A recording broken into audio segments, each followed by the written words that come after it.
নমস্কার বন্ধুরা, পার্বতী রান্নাঘরে সবাইকে স্বাগত জানাই। আশা করি তোমরা সবাই ভালো আছো আর আমিও ভালো আছি। বন্ধুরা, আজ আমি আবার একটা সন্ধ্যার নাস্তার রেসিপি নিয়ে চলে এসেছি। আশা করছি তোমাদের রেসিপিটা খুব ভালো লাগবে। তার জন্য সবার প্রথমে নিয়ে নিয়েছি আমি 3টে ডিম আর 3টে বড় বড় সাইজের আলু। এখন আমি একটা সসপ্যান নিয়ে নিয়েছি, তার মধ্যে ডিম আর আলুটাকে আমি সেদ্ধ করে নেব। ডিম আর আলুটা সেদ্ধ হওয়ার পর আমি ডিম থেকে খোসাটা ছাড়িয়ে নিয়েছি আর আলু থেকেও খোসাটা ছাড়িয়ে একটু ম্যাশ করে রেখেছি। এখন একটা কড়াই বসিয়ে দিয়েছি, তার মধ্যে দিয়ে দিয়েছি সর্ষের তেল, তারপর দিয়ে দিয়েছি পেঁয়াজ কুচিটাকে একটু ভেজে নেব। তারপর দিয়ে দিয়েছি একটু হলুদ গুঁড়ো, লঙ্কা গুঁড়ো আর জিরে গুঁড়ো। মশলাটাকে ভেজে নেব। তারপরে দিয়ে দিয়েছি নুন আর চিনি, তারপর আদা রসুনের পেস্ট দিয়ে দিয়েছি আর একটু জল দিয়ে দিয়েছি যাতে মশলাটা পুড়ে না যায়। এখন আমি মশলাটাকে একটু ভালো করে ভেজে নেব। ভাজা হওয়ার পর এখন দিয়ে দিয়েছি ম্যাশ করা আলুটা। আলুর সাথে মশলাটাকে ভালো করে মিশিয়ে দেব যাতে সেদ্ধ আলুটার মধ্যে মশলার টেস্টটা এসে যায়। এখন একটু ভালো করে ভেজে নেব। এখন আমি দিয়ে দেব ভাজা মশলা। ভাজা মশলার মধ্যে আছে জিরে, ধনে, মৌরি, গোলমরিচ আর শুকনো লঙ্কা। সব কিছুকে শুকনো খোলায় ভেজে মিক্সিতে গুঁড়ো করে নিয়েছি। তারপর দিয়ে দিয়েছি ধনে পাতা আর বিস্কুটের গুঁড়োটা দিয়েছি যাতে আলুটা একটু শুকনো শুকনো হয়ে যায়। দিয়ে আবার আলুর সাথে সব কিছুকে একসাথে মিশিয়ে নিয়েছি। নিয়ে নামিয়ে আমি একটা প্লেটের মধ্যে ঠান্ডা করতে দিয়ে দিয়েছি। আলুটা এদিকে ঠান্ডা হতে হতে আমি ওদিকে একটা ডিমের ব্যাটার বানিয়ে নিয়েছি। একটা ডিম ভেঙে নিয়েছি, তার মধ্যে দিয়ে দিয়েছি কর্নফ্লাওয়ার, দিয়ে একটু কাঁটা চামচ দিয়ে ফেটিয়ে নিয়েছি।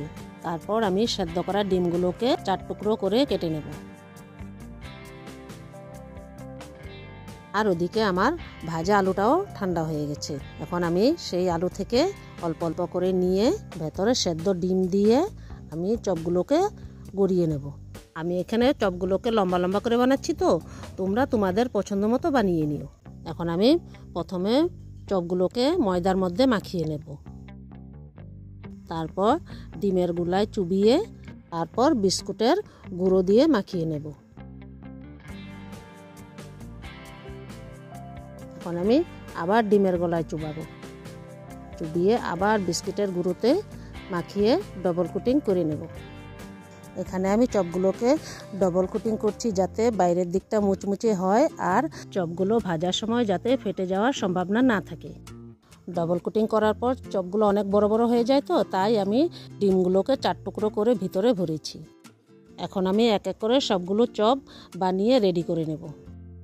এদিকে চপগুলো বানাতে বানাতে আমি নতুন বন্ধুদেরকে বলছি, যারা আমার ভিডিওগুলো প্রথমবার দেখছো তারা আমার চ্যানেলটাকে সাবস্ক্রাইব করে পাশের বেল বাটনটাকে টিপে দিও যাতে আমার ভিডিওগুলো ছাড়ার সাথে সাথে তোমাদের কাছে পৌঁছে যায়। আর আমার ভিডিওগুলো যদি তোমাদের ভালো লেগে থাকে তাহলে তোমাদের পরিবার ও বন্ধুবান্ধবদের সাথে শেয়ার করে দিও। আর এদিকে কথা বলতে বলতে আমার কিন্তু সবগুলো চপ বানানো হয়ে গেছে। এখন বাস চপগুলোকে ভাজার পালা। তার জন্য বসিয়ে দিয়েছি একটা কড়াই, তার মধ্যে দিয়ে দিয়েছি বেশি করে সাদা তেল। তেলটা গরম হওয়ার পর আমি চপগুলোকে তেলের মধ্যে ছেড়ে দিচ্ছি আর একটু নেড়ে চেড়ে দিচ্ছি যাতে সব দিক সুন্দরভাবে ভাজা হয়। আঁচটাকে একটু কমিয়ে চপগুলোকে উল্টে পাল্টে গোল্ডেন ব্রাউন করে ভেজে নিলেই রেডি। চপগুলো ভালো মতো ভাজা হয়ে গেছে আর কালারটাও চলে এসেছে। এখন আমি নামিয়ে একটা প্লেটের মধ্যে সাজিয়ে দিচ্ছি। এই ডিমের চপটার সাথে আমি সার্ভ করেছিলাম কাঁচা পেঁয়াজ আর পেঁয়াজের উপর একটু বিট নুন ছড়িয়ে দিয়েছি আর চপগুলোর উপরেও আমি একটু বিট নুন ছড়িয়ে দিয়েছি। আর পেঁয়াজের সাথে আমি সার্ভ করেছিলাম কাসুন্দি, কলকাতা স্টাইল ডিমের চপ আর সাথে কাসুন্দি। খেয়ে একেবারে দুর্দান্ত লেগেছে। তাহলে বন্ধুরা, তোমরাও বাড়িতে ঝটপট বানিয়ে ফেলো এই ডিমের চপ, আর খেয়ে ভালো লাগলে আমাকে কমেন্টে নিশ্চয়ই জানিও। তাহলে আমরা গরম গরম ডিমের চপ খাই। আর তোমাদের সাথে দেখা হচ্ছে অন্য কোনো রেসিপি নিয়ে। ততক্ষণ টাটা, সবাই ভালো থেকো, সুস্থ থেকো।